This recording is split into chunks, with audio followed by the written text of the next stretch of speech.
তোমাদের জন্য নতুন একটা রেসিপি নিয়ে চলে এসেছি। আজকে করেছিলাম মোমো। মোমোটা তৈরি করা খুবই ইজি।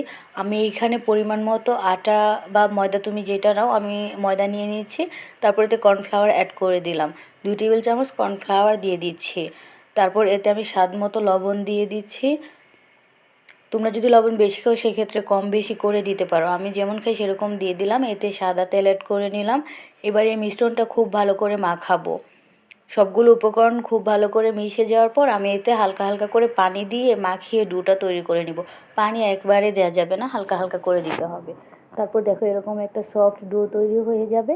হয়ে গেলে এটা আমি 30 মিনিটের জন্য রেস্টে রেখে দিয়ে তারপর চলে আসলাম এই মোমো তৈরি করতে। যে মুরগির কিমার বা চিকেনের যে কিমাটা তৈরি করতে হবে, অর্থাৎ পুর যে তৈরি করতে হবে সেটা তৈরি করতে একটা আমি যে হাড় ছাড়া মাংস নিয়ে সেটা খুব সুন্দর করে কিমা তৈরি করে নিচ্ছি। তোমরা চাইলে দোকান থেকেও এটা করিয়ে নিয়ে আসতে পারো।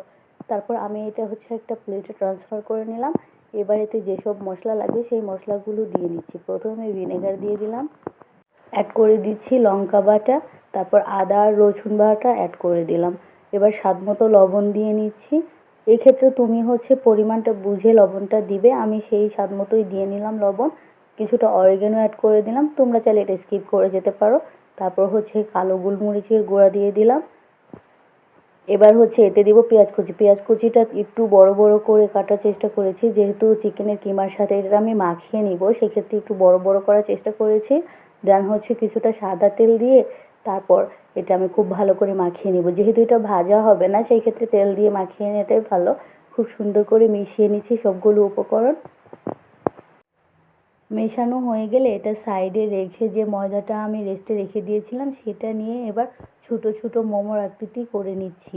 নিয়ে আমি এটা দিয়ে রুটি তৈরি করে নেব। দেখো কি ছোট ছোট করেছি, এরকম সাইজই করতে হবে, কারণ রুটিটা যে বেলতে হবে সেটা বেশি মোটা বা পাতলা হওয়া যাবে না, একটু মিডিয়াম সাইজের হতে হবে। তারপর রুটিটা সুন্দর করে বেলে এতে আমি যে মাংসের পুরটা তৈরি করেছি সেটা পরিমাণ মতো দিয়ে দিব।